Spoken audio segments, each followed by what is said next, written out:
Well, speaking of which, did anybody watch this particular program they did Wednesday night or not, or last night, or whenever the night? We've traveled through time. I've lost track. This was Wednesday night. It is still, Dynamite is still on Wednesdays in the Well, future. yes, but the day that we are talking about it could have been not been last night, except if it was the night before. Well, AEW Dynamite, August 14th, 2024, on TBS from 8 to 10:07 p.m. On average, watched by 703,000 viewers. Wow. Dynamite ranked number one for the day on cable in men 18 to 49. But okay, so because I was going to dispute something, Tony Khan tweeted out apparently that they were number one on cable for the whole day and just put a period on it. 18 to 49. Okay. So now that might make a little sense, but no, they were not the most watched program on cable television on Wednesday over all the programs and all the networks. That would be stretching credulity somewhat. Yeah, but they're losing. I'm looking at the breakdown here. WrestleNomics is the one who compiled all this. Men 18 to 34, 60,000 viewers, down 6%. So that one keeps going down. Well, but now the Olympics are dusted, done and dusted, as they say across the pond, right? I believe so, yes. So they got an extra, what was it, 80,000, 85,000 or whatever people to come back from the last couple of weeks. That's right. All right, let's go to the quarterly breakdown here. Well, don't make me twist your arm or anything. This will tell the real story of what's going on. Quarter 1, 8 to 8:15 p.m. Once again, these were compiled by WrestleNomics. Mercedes Moné versus Hikaru Shida, and the post-match with Camille and Stone Cold Britt Baker, 836,000 viewers. And I believe I predicted and predicated earlier when we were talking about it, well, that's going to be the highest quarter hour, so it doesn't really prove anything with Mercedes in it because it's always the highest quarter hour. Was that indeed the highest quarter hour? It was indeed the highest quarter hour, not in the key demo, but in the overall number. So what effect did that first segment have on the second segment?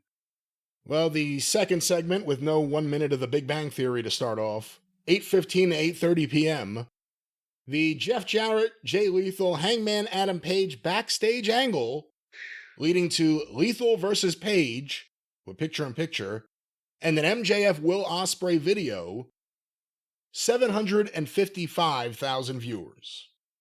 Okay, honestly, that's not as big a drop as they usually do. Last week, I think it was like 100,000 or more, wasn't it? So they only lost, Thursday, 45, said 81,000 people. Now, this is the high point in the 18 to 49-year-old male category, 347,000 viewers. Quarter 3, 8:30 to 8:45 p.m. An ad break, the Pac and Darby Allin backstage promos, Jack Perry and Darby Allin's backstage angle, an ad break, 706,000 viewers. Ouch. Okay, so I don't know whether the ad breaks drove them away or whether it was the backstage promos that drove them away, but they lost another 49,000. Okay, now they might better stabilize pretty soon or they're not going to hit their average. Well, there was a segment I predicted earlier would be the one to drive away the most viewers. Let's see what this did. 8:45 to 9 p.m., quarter 4.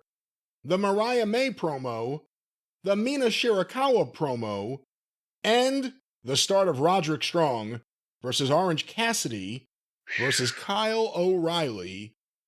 666,000 viewers. Oh, 666, the mark of the beast. In this case, it's the mark of the mascot. Just the mark.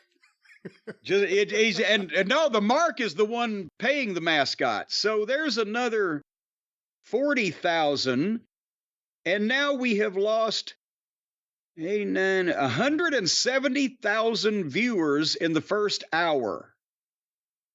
Well, we now go to hour 2, the big 9 o'clock hour, quarter 5, 9 to 9:15 p.m. The continuation of Strong versus Cassidy versus O'Reilly with picture-in-picture ads. The Claudio Castagnoli Kazuchika Okada backstage face-to-face promo, and an ad break, 684,000 viewers. So 18,000 curious people wandered in at the top of the hour and began wondering what they were watching. Well, they continued that wander into quarter 6, 9:15 and 9:30 p.m. The Christian Cage backstage promo, the Hook and Learning Tree confrontation, an ad break, and the start of Young Bucks versus the Acclaimed with no more commercials the rest of the show. Actually, that's not true. But Young Bucks versus the Acclaimed, 684,000 viewers. So, well, that's odd. That's completely flat, so it's neither good nor bad. It's indifferent, is what it is. Well, the indifference continues into quarter 7, 9:30 to 9:45 p.m. The Young Bucks versus the Acclaim continued. 2 rounds of picture-in-picture. 678,000 viewers. God, okay, so 6,000 more people again said the Young Bucks this long, no thank you, please. Well, let's please go to quarter 8. I remind you there's a 7-minute overrun. 9:45 to 10 p.m. Young Bucks versus the Acclaim continued. The post-match with FTR, Billy Gunn. Oh, and that's it. FTR and Billy Gunn. A Christopher Daniels backstage promo. The Bryan Danielson video. And the start of Swerve Strickland versus Wheeler Yuta. 661,000 viewers. Oh. 7-minute overrun. Continuation of Strickland versus Yuta and the Danielson-Strickland live angle. 606,000 viewers. Jesus Christ. They've killed Modern Family. Modern Family, by the way, is following again instead of Impractical Jokers. Maybe they're taking turns so as not to damage either program. All right, so in regulation, they went from 836 to 661. That's a loss of 100 and, oh, God damn it, 39, 69, 175,000 people.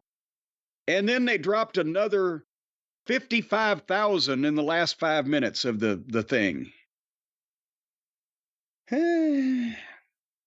Hold on, I'm pulling up the true number, taking out the first quarter and the overrun.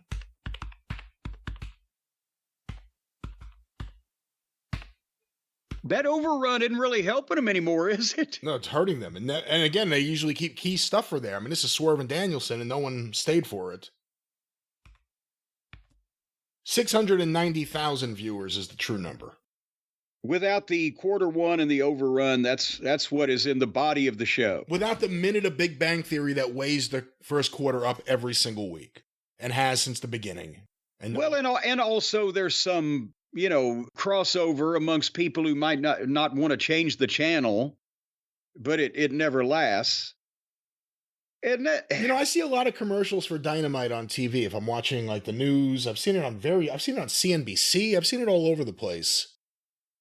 And I just don't think it's effective. Again, to the general public, just selling people flying through the air and talking about the greatest people wrestling there means nothing. It's personality. And everyone's personality fucking stinks on this show. Well, you can advertise all you want. Hey, free shit. It's fucking manure. It stinks and an animal crapped it out of its ass, but it's free.